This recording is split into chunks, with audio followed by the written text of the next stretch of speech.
Welcome back to the railroad, everyone.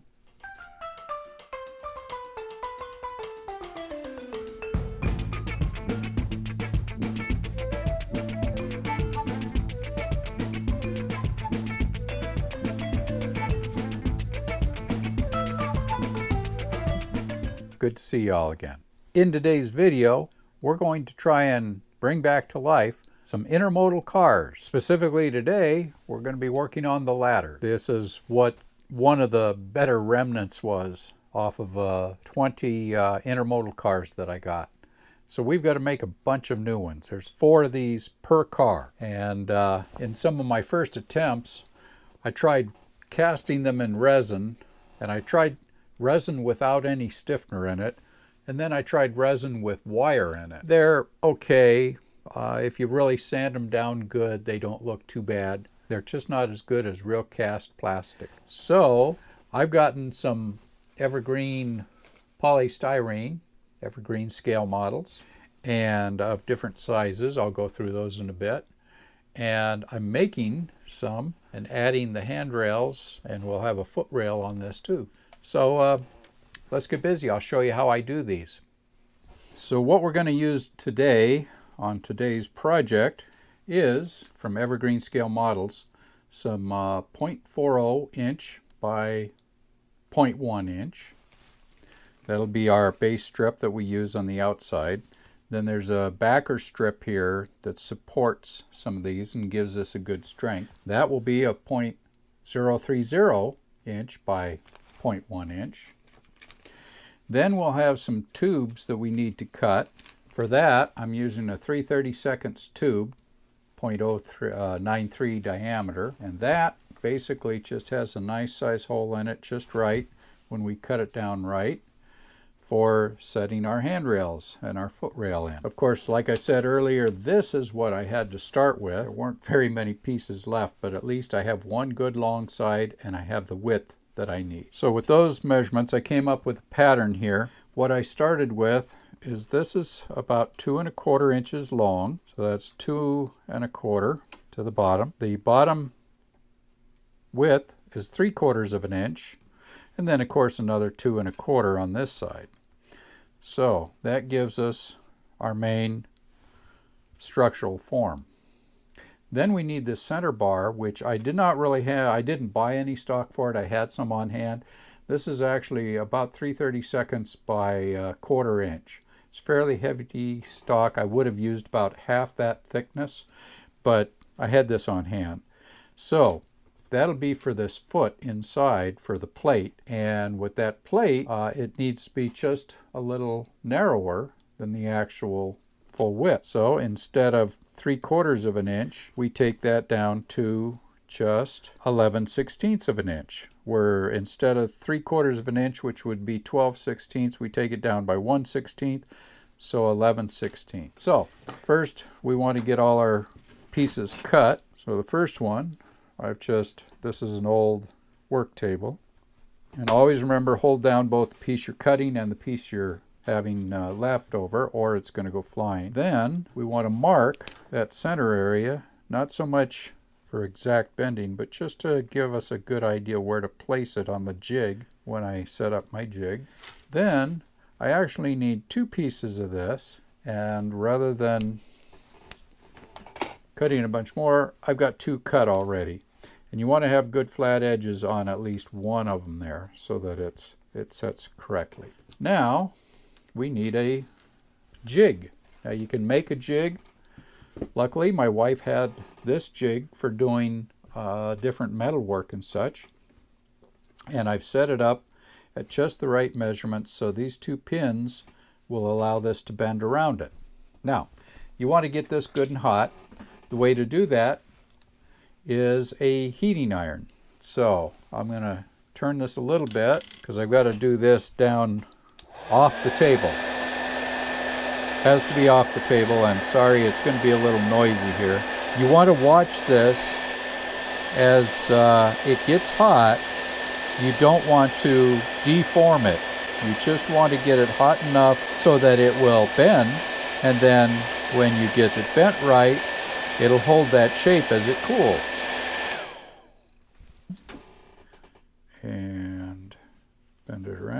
And then I actually push on the edges here around the bar, and that will help you hold that in place.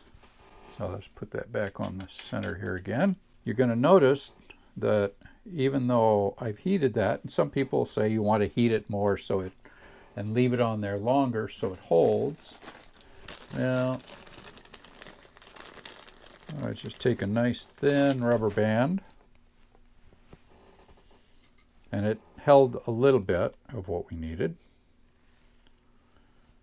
And about 3 wraps will do it on this one, I think. Okay, so you just need a couple of round turns like that. I had to cut rubber band down a little bit. Just something where it'll set nicely. When you have it flat, it'll set in there. Now, we need to position that where it would be on the original. So that's a little too low, and I don't want the rubber band on it. Okay, so that's close to what we want and what I'm looking for, because this is actually a larger plate than this one is. It sets up a little higher. It sets down a little lower, but the top of this plate will be where the top of this plate is. So that's saying this top plate, this top edge here, will be about where this top edge is. Okay, now we need 2 boards for inside. That's these siding pieces here and here that are inside. So I just slide one in, get the correct length that I want, and cut. And that's going to be right about there. And then this one, right about there. Okay, now comes the tricky part. Now we need to get these in and get some glue on them, and get them straightened around a little bit so they're not curved in like these two are nicely straight, reasonably straight. Okay, so for this I use pins, and this is why I use my old wood tabletop here.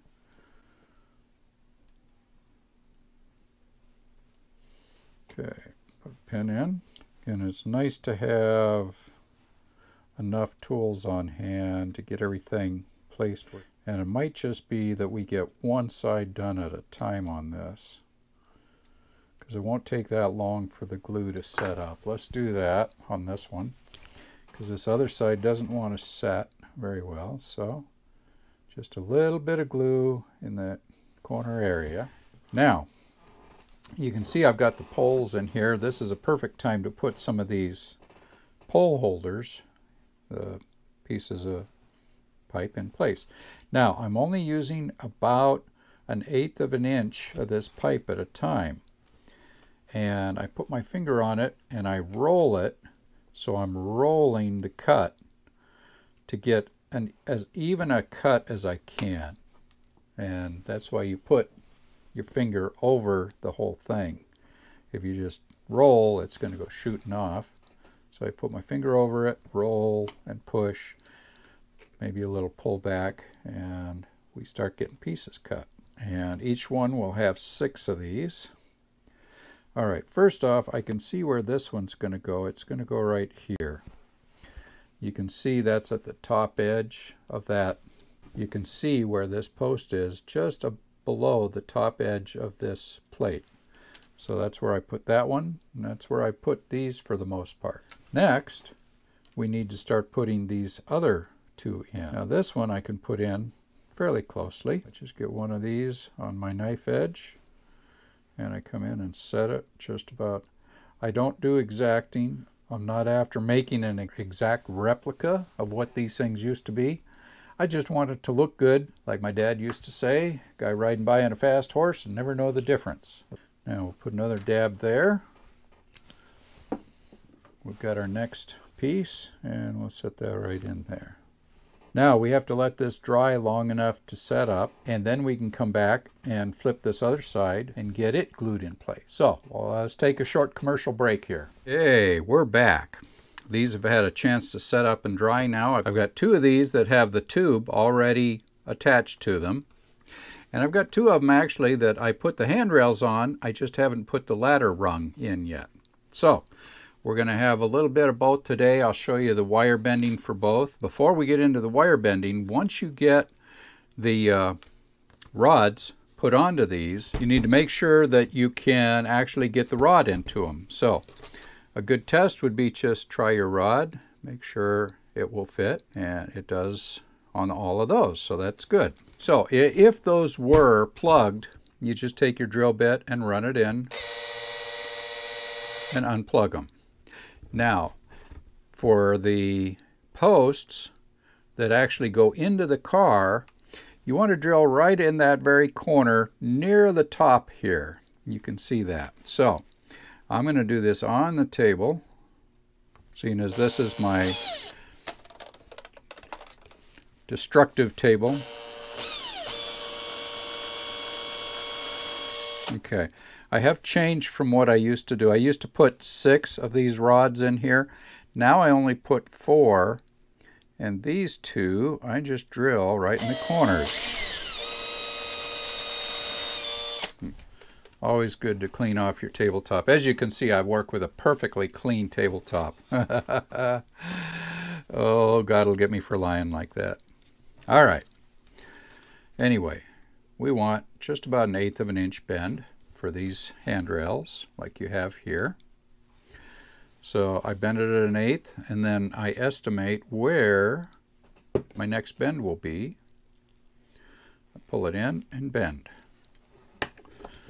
And then you want to cut it off just about that 1/8 of an inch. Now, 9 times out of 10, they won't be exactly right. So you'll either have to bend them in a little, or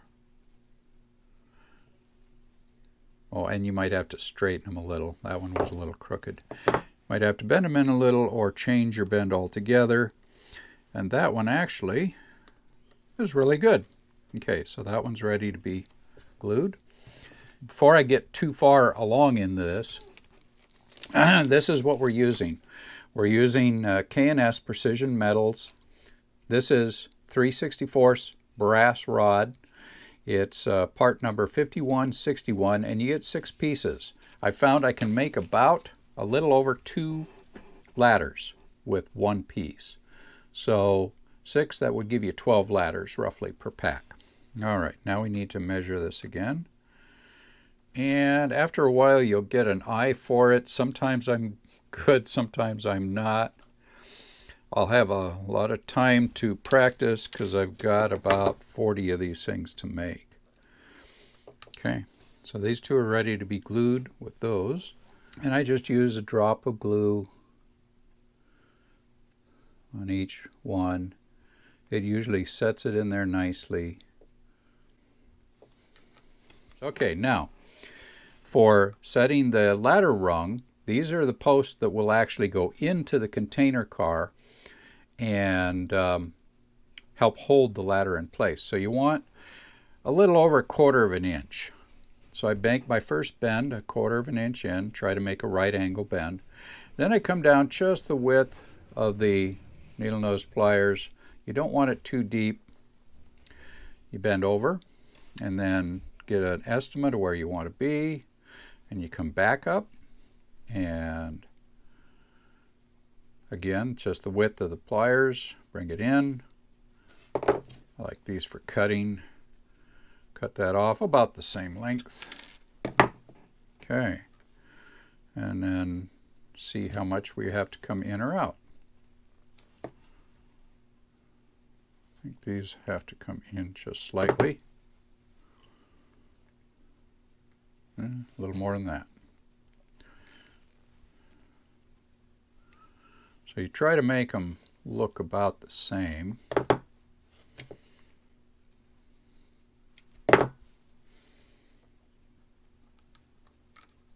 Okay. And then I push them on through, and I'll set that with a little bit of glue once we get them all done.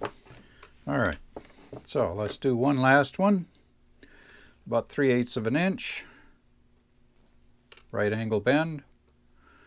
Next right angle bend, just about the width of the pliers, nose of the pliers. Then we come over, guess your position for your next bend. and width of the pliers again, up and a cut. Just about the same as the other side. That's those three. Okay, so we do a dab of glue. Now I usually paint these first and then I put them on the cars. So we'll go out now and take a look at the cars and I'll show you what we have. These are some of the cars that I picked up back in Chicago on our trip, on our train trip. And as you can see, we're missing the rails. There's just a little bit of a rail that stuck on that end. This one's missing the rail, or the ladder altogether. So the one hole is already drilled out. The other hole will have to be drilled out, but this ladder will basically go right there. And these actually go on the 5-car sets. You can see this is one of the existing ladders that actually was fully intact. And so I'll be replacing some ladders on these. Basically there's 4 ladders per car. And this is my carrying case that I just made for these. And I have some cars that I've already done ladders for. So this was an existing ladder. This is a ladder I built and replaced and painted. I've got the color pretty close, so you can kind of see how that looks. And then this is another ladder. Now this is a ladder that I cast in resin. I don't know how well these are going to hold up. So the resin casting ones aren't going to be as good as the plastic ones. But this one I actually built like the ones you just saw me build. So I think these are going to be a little sturdier. Okay. Well, I hope you enjoyed those. Let's go run some trains for a little bit.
Hey Norm,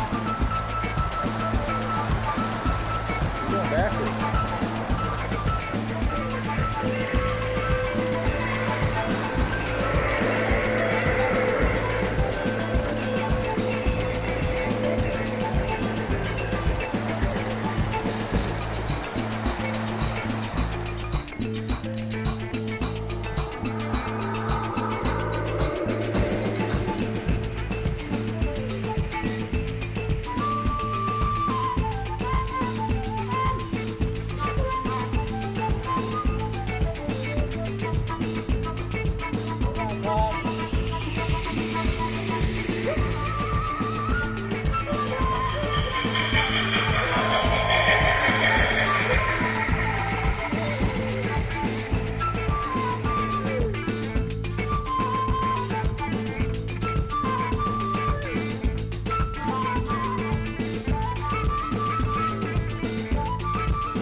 Well, I hope you enjoyed all that.